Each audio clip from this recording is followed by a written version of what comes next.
اسلام دعوت اجتماعیت اور د اتفاق و اتحاد ورکي اور اسلام دا غواړي چې د خلق امت مسلمه دا په یو ځای باندې د باطل خلاف د دشمن خلاف یو موټیوي اتفاق وکړي اور د شریعت مزاج هم دا دی چې د مسلمانانو خپل کې یو بل سره لین دین وی تعلق وي د یو بل نه خبر وي نغه کته سو ګوري عام روزو کې روزانه مونږ 15 وخت موږ کو نو 15 ځله یو ملګری سره یو مشر سره کشر سره مونږ ملاقات مو کوي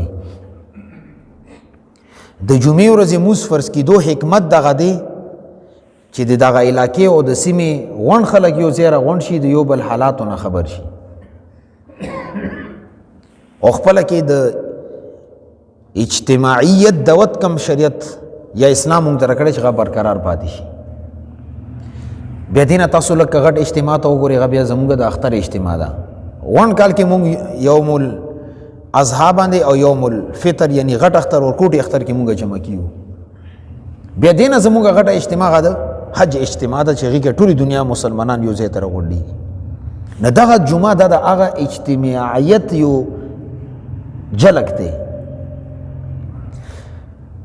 بیا کله کله داسې وشي چې محلي کې یو مسله پیدا شي د مسجد امام خطیب یا د مسجد ذمہ دار دا ذمہ داری جوړیږي چې د خلک په دې مسلې باندې پوهیږي د خلک د ګناه کار نه یا منی کی یا یو ښه کار دغه طرف ته دعوت ورکي نغزه پر خطیب ته او امام ته دا مکملوي کی چې هغه جمعې مونږ کې خلکو ته خپل عمل بالمعروف و نهي عن المنکر وکي دا هم د امر بالمعروف و نهي عن المنکر او شوبه د خطابت او تقریر په ذریعه سره خلک خیر تر وختل بدون منی کول دیو جن د جمعې مونږ الله پاک فرض کړی دی اور فرض دی قرآن نه ثابت دی یا ایها الذین آمنوا اذا نودي للصلاة من يوم الجمعة فاسعوا الى ذکر الله بعضو خلکو ذکر الله نه په خپل باندې مونږ مراد خاصه بعض وایي چې نه دینه خطبه مراد ده که خطبه مراد واخلي نه چې خطبه ته منډوال واجب دي ضروری دي نو موږ خو به طریقې ولا واجب او فرض دي د جمعې موږ فرض او بیا سره جمعې موږ نه د جمعې ورځې فضیلت هم احادیثو کې راغلي سید الایام یوم الجمعه د ورځو سرداره د جمعې ورځ ده افضل الایام یوم الجمعه ټول ورځو کې بهترین او افضل ورځ د جمعې ورځ ده اور دا هم علماء لیکلي دي چې خیر یوم طلعت فيه الشمس یوم الجمعه بهترین ورځ چې هغه کې انور رخیږي جمعې ورځ ده جمعې ورځ فضیلت خبره کوم جمعې موږ نه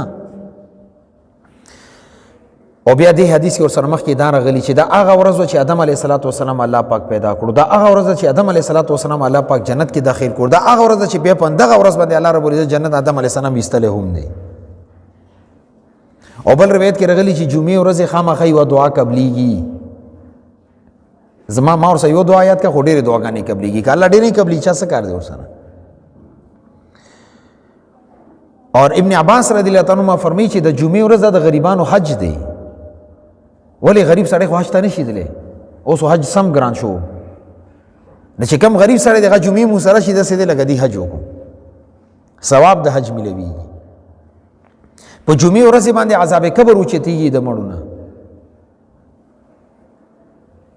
اور جمعې ورځ باندې الله رب العزت د انسان کم نیک اعمال دي چونکه بختور ورځ هغه د قبولیت مکان زیاته شي بیا چې کله د جمعې ورځې دومره فضیلت راغلی دی نه دینه دا اندازه ورکړي چې د جمعې مونځ به دې کې څومره فضیلت وي بعض علماو رایې دا هم ده چې د جمعې ورځ ته فضیلت حاصل دی د جمعې مونځ وجې نه چې دې کې جمعې مونځ کېږي او بیا جمعې مونځ رسول الله صلی الله علیه وسلم فرمایي چې کم مسلمان من ترک ثلاث جمع چې کم سړی درې جمعې پرېښوي تهاونا حقارت سره اهمیت یې نه ورکولو نو طبع الله على قلبه الله رب العزت په دې زړه باندې د نفاق ولا د منافقت ولا مهر ولګي بغیر شرعي عذر مونځ نه کول جمعې مونځ نه کول شریعت دې نه منې کوي وعیدات پې راغلي دي